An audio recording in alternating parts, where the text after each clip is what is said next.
What's up, guys? Before we get started, make sure you subscribe. Make sure you like the video if you dig it. I really appreciate your support.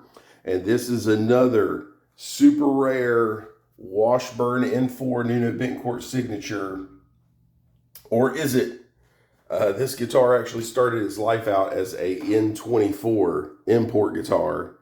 A buddy of mine named Robbie, who paints guitars and works on guitars in California, works for a company who does custom paint jobs for a lot of companies out there, really big guitar companies.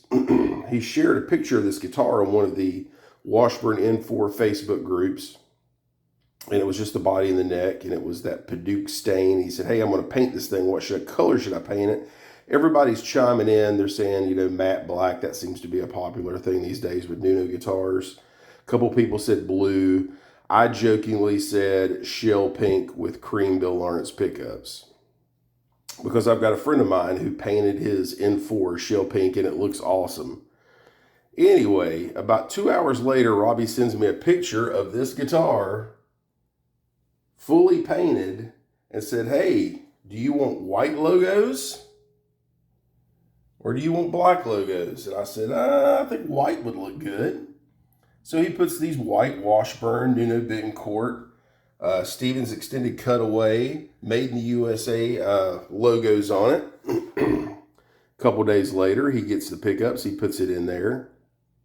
And I was like, wow, this guy just made like my little dream guitar that I had in my head for a long time. And he pretty much did me right on the price. I didn't pay anything crazy for this guitar.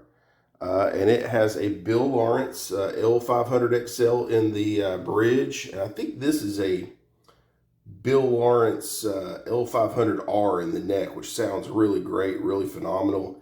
He was really cool enough to put a Switchcraft switch in it and a 500K pot. Still has the original Floyd Rose Special bridge in it. I don't mind a Floyd Rose Special at all, as long as we change out the block on the back. Let's take a look at that. So I like to take a Floyd Rose Special and put a Floyd Rose Original, not a big brass block on it, but just a normal brass block. I also put some white noiseless springs from FU Tone on the back of the guitar, just to kind of keep it quiet. And it's got white logos, so why not put white springs on it? But yeah, check this thing out. I did put the leopard print strap locks on it. And yeah, this thing is just awesome. Stevens extended cutaway. He also was cool enough to put a Washburn Custom Shop, Chicago, USA made logo on the back of it. It has Grover tuners.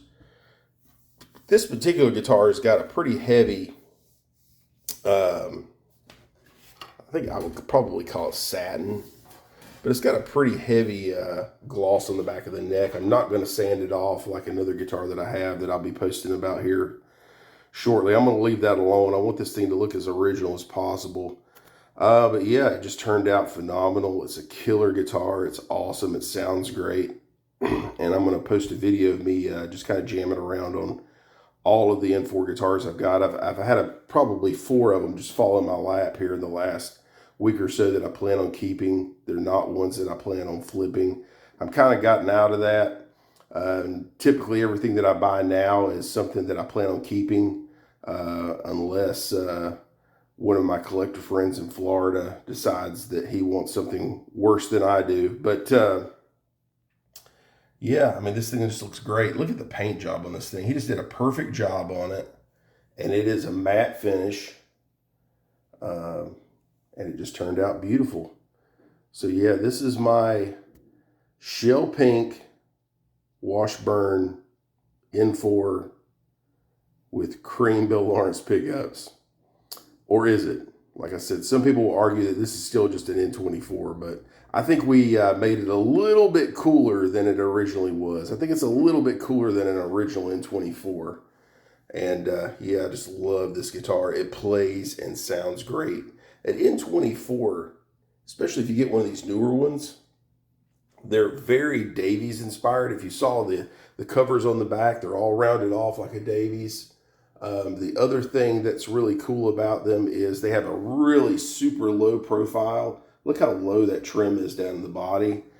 They play great. They have great frets from the factory. I've had to take care of a couple little fret ends on some N24s, but other than that, the actual height and the quality of the frets are actually really great, and really super impressed.